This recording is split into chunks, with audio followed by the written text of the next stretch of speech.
Doctor Jitendra Awhad यांचे काय चुकले? राज्यात काही मोजकेच अभ्यासू आमदार आहेत, त्यात राष्ट्रवादीचे डॉक्टर जितेंद्र आव्हाड यांचा समावेश आहे. अभ्यासू पद्धतीने समोरच्या व्यक्तीचे म्हणणे खोडून काढणे ही त्यांची खासियत. पण अनेकदा त्यांनीच केलेल्या विधानातील मोजकेच वाक्य घेऊन त्यांच्यावर टीका करण्यात येते. नागपूरमध्ये आव्हाड यांनी आजच्या परिस्थितीत आरक्षणाचे महत्त्व या विषयावर भाषण केले. बोलण्याच्या ओघात त्यांनी बाबासाहेब आंबेडकरांनी 80% बहुजन समाजाला न्यायव्यवस्थेतही आरक्षण द्यायला हवे होते असा नवा विचार करायला लावणारा मुद्दा मांडला. पुरोगामी महाराष्ट्रात यावर विचार विनिमय होणे आवश्यक असताना उजव्या विचारसरणीच्या मंडळींनी याचा विपर्यास्त केला. परंतु वास्तववादी विचार मांडत देशातील आजची न्यायव्यवस्थेची खरी परिस्थिती चव्हाट्यावर आणणाऱ्या आव्हाड यांचे काय चुकले असा नवा प्रश्न आता निर्माण झाला आहे. जितेंद्र आव्हाड हे कायम पुरोगामी खिंड लढवण्यास अग्रेसर असतात. जेम्स लेनने जिजाऊ यांची बदनामी केल्यावर शाहीर बाबासाहेब पुरंदरे यांना अंगावर घेण्यात आव्हाड पुढे होते. त्यांनी पुरंदरे कसा चुकीचा इतिहास सांगत आहेत हे सप्रमाण दाखवले होते. त्यामुळे उजव्या विचारसरणीच्या टार्गेटवर आव्हाड कायम असतात. नागपूरमध्ये आव्हाड यांनी केलेल्या भाषणाची क्लिप उपलब्ध आहे. त्यांनी केलेल्या मांडणीत बाबासाहेब यांच्यामुळे दलित, ओबीसी, महिला यांना आरक्षण तर मिळालेच, शिवाय कामगारांना बोनस, साप्ताहिक सुट्टी, कामाचे ताळ ठरवून न्याय दिला, कृषी, जल क्षेत्रात त्यांनी मोठे काम केले हे सांगताना न्यायव्यवस्थेत बहुजन समाजाला 80% आरक्षण दिले पाहिजे होते अशी भूमिका आव्हाड यांनी मांडली. त्यात चुकीचे काय? तेव्हाच न्यायव्यवस्थेत आरक्षण मिळाले असते तर आज चित्र वेगळे पाहायला मिळाले असते.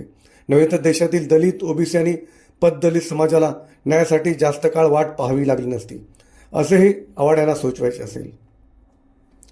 आरक्षणामुळे दलित समाज पुढे गेला अशी ओरड एका समाजाची आहे, पण हे आरक्षण नोकऱ्यापुरते मर्यादित आहे.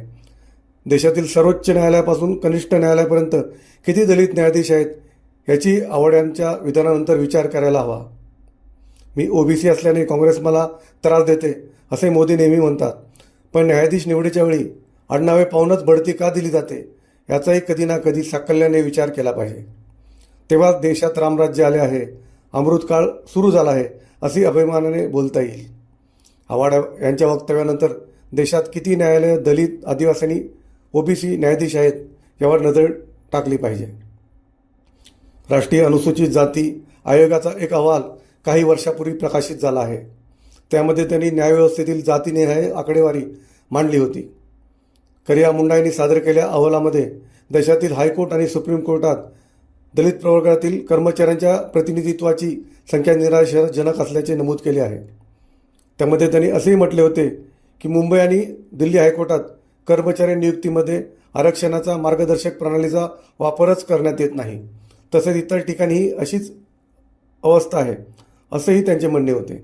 1 जानेवारी 1993 पर्यंत देशातील 18 उच्च न्यायालये आणि 12 न्यायालयांमध्ये एकही अनुसूचित जातीचे न्यायाधीश नव्हते, तर 14 उच्च न्यायालयामध्ये एकही आदिवासी प्रवर्गातील न्यायाधीश नियुक्त करण्यात आले नव्हते.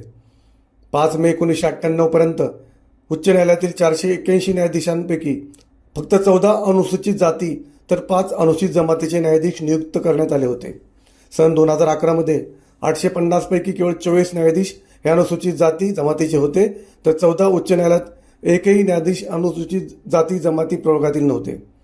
त्यावेळी उच्च न्यायालयातील 31 न्यायाधीश कार्य होते, मात्र त्यामध्ये एकही न्यायाधीश अनुसूचित जाती जमातीचा नव्हता असे मुंडा यांच्या अहवालात नमूद करण्यात आले आहे. ज्या बाबी आपण कधीच पडताळून पाहत नाही.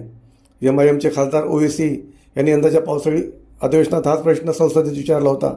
तेव्हा त्याला गेल्या 5 वर्षात हायकोर्टामधील 604 न्यायाधीशांपैकी 458 न्यायाधीश सर्वसाधारण गटातले, 18 दलित, तर अवघे 9 न्यायाधीश आदिवासी असल्याचे उत्तर देण्यात आले आहे.